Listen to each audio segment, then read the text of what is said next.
हरियाणा विधानसभा चुनाव में कांग्रेस के बहुमत पर हाईकमान का दाव। तंवर के कांग्रेस में जाने का क्या है राज। कहीं शैलजा की सिरसा सीट तंवर के लिए तो नहीं हो रही तैयार। कांग्रेस युक्त भाजपा से घर वापसी में कितने कांग्रेसी कतार में, और 8 अक्टूबर के बाद बड़े सियासी फेरबदल के क्या हैं आसार।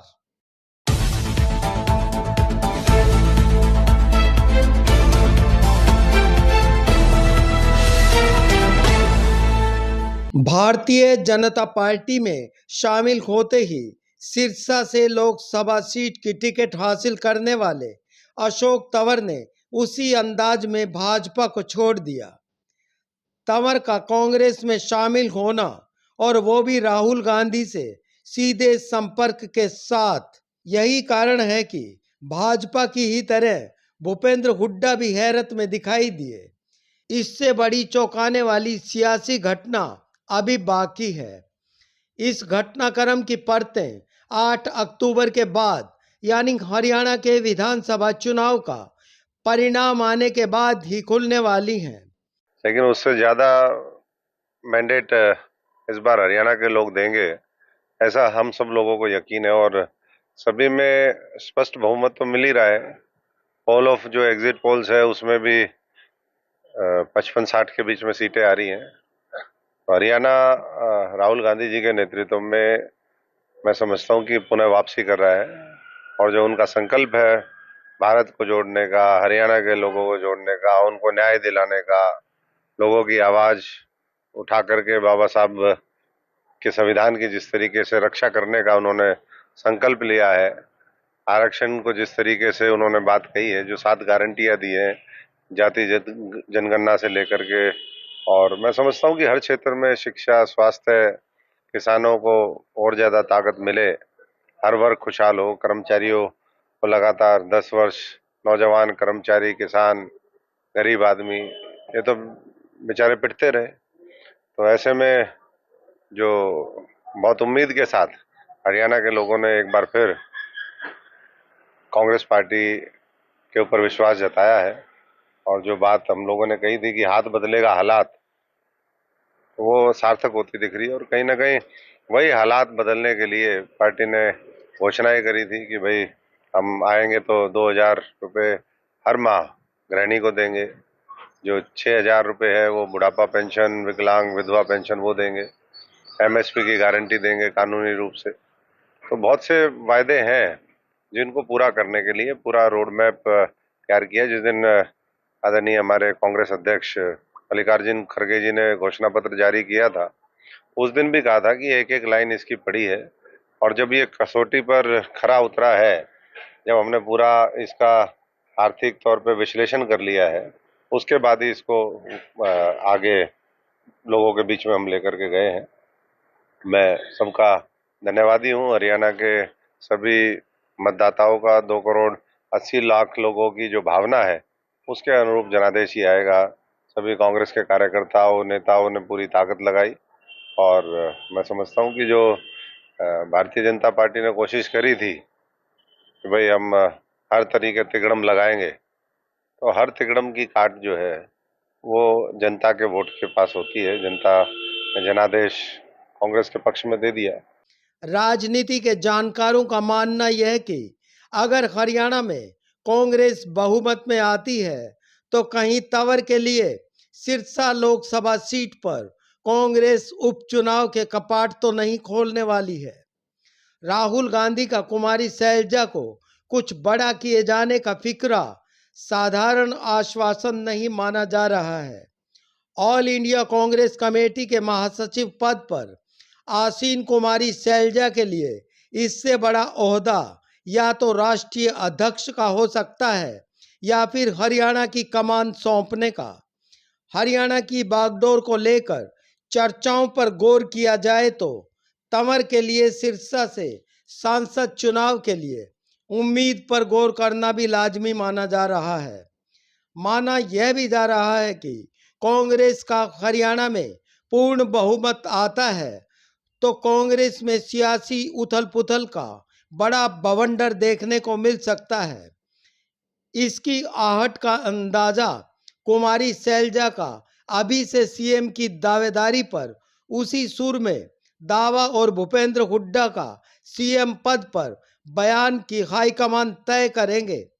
राहुल गांधी का मंच पर कुमारी शैलजा और भूपेंद्र हुड्डा का ऊपर उठा हाथ एकजुटता के लिए लोगों को दिखाना और प्रियंका का शैलजा की पीठ पर हाथ बहुत कुछ दर्शा गया। कम से कम हाँ दिखा रहे हैं कि कांग्रेस की सरकार बनेगी, पर मुझे लगता है, मेरी अपनी एक असेसमेंट जो लगती है कि 60 से प्लस हमारी सीटें आने के आसार नज़र आ रहे हैं। हमें बहुत अच्छे ढंग से सरकार बनेगी, लोगों का मूड है और बदलाव का भी मूड है। और कांग्रेस की ओर देख भी रहे हैं कि कांग्रेस एक अच्छा वायबल अल्टरनेटिव है, जो पिछले 10 साल का जो हरियाणा को पीछे ले गए भारतीय जनता पार्टी का जो शासन रहा, उससे अब विपरीत हो और लोगों की सरकार बने और हर वर्ग को लगे कि उसकी सरकार है। अशोक तंवर का इस तरह नाटकीय अंदाज में भाजपा छोड़कर कांग्रेस में शामिल होना कतई हल्के में नहीं लिया जा सकता। नेता अपने सियासी भविष्य को लेकर किसी भी दल को छोड़कर ताकतवर दल में जाने की अनगिनत किस्से आपने देखे हैं। एक पार्टी का पटका उतार कर दूसरे दल का गले में पटका बिना किसी सियासी उपलब्धि की आस के नहीं पहना जाता। भारतीय जनता पार्टी में शामिल होते ही अशोक तंवर लोकसभा की टिकट पा गए, तो कांग्रेस में शामिल होने के पीछे बड़ी महत्वाकांक्षा को उपलब्ध होना माना जा रहा है। अब बात करें कांग्रेस से पलायन कर भाजपा में जाने वाले अनेक ऐसे नेताओं की, जो सत्ता सुख पाने के लिए सियासत की भवसागर में कांग्रेस की डूबती नैया मानकर भाजपा के जहाज में सवार हुए थे। अब भाजपा की इस जहाज को महफूज न मानने की आशंकाओं से घिरे अनेक नेता अपने राजनीतिक भविष्य पर मंथन करने वाले हैं। ये भी 8 अक्टूबर को हरियाणा विधानसभा चुनाव के परिणामों पर निर्भर है। अगर कांग्रेस को पूर्ण बहुमत मिला तो अनेक नेता जिस तरह सत्तारूढ़ दल में शामिल होकर भाजपा की ताकत में इजाफा कर रहे थे, ठीक उसी तरह सत्ता परिवर्तन में कांग्रेस में घर वापसी के नाम पर हाथ हिलाते हुए देखे जा सकते हैं। ऐसे में सवाल यह कि ऐसे कौन से बड़े नेता हैं जो किसी दबाव के कारण कांग्रेस छोड़कर भाजपा में शामिल हुए। इस सवाल पर अनेक नेताओं के लिए अटकलों का बाजार अभी से गर्म होना शुरू हो गया है। चर्चा यह भी कि हिसार में बागड़ बेल्ट की 2 दर्जन विधानसभाओं की रैली को हिसार संबोधित करने आए नरेंद्र मोदी के मंच से करनाल के सांसद मनोहर लाल खट्टर के दर्शन तो हुए, परंतु कुरुक्षेत्र के सांसद का पोस्टर पर फोटो था, परंतु नवीन जिंदल मौजूद नहीं थे। भाजपा सांसद की माता सावित्री जिंदल हिसार सीट पर भाजपा प्रत्याशी कमल गुप्ता के विरोध में मैदान में है। हरियाणा भर में निर्दलीय उम्मीदवारों का जीत के बाद सत्ता पाने वाली पार्टी की ओर आकर्षित होना सियासी स्वभाव है। 8 अक्टूबर हरियाणा की राजनीति के नए अध्याय की शुरुआत का प्रथम दिन माना जा रहा है। माना यह भी जा रहा है कि अगर कांग्रेस को पूर्ण बहुमत मिला तो अशोक तंवर को बेहतरीन सियासी वैज्ञानिक कहने में गुरेज न होगा। दूसरे भाजपा नेताओं का दावा सच साबित होता है तो भाजपा का काफिला डबल इंजन के साथ सियासी सफर में होगा। एक खास बात यह कि कांग्रेस में चुनाव के साथ ही सीएम के दावेदारों पर फूट की तोहमत जड़ने वाली भारतीय जनता पार्टी में मतदान के आते आते अनिल विज ने अपनी सीनियरिटी का हवाला देते हुए सीएम पद की दावेदारी जता दी है। साथ ही कांग्रेस के अंदाज में ही यह भी कह दिया कि पार्टी चाहेगी तो अगली मुलाकात मुख्यमंत्री के रूप में होने वाली है।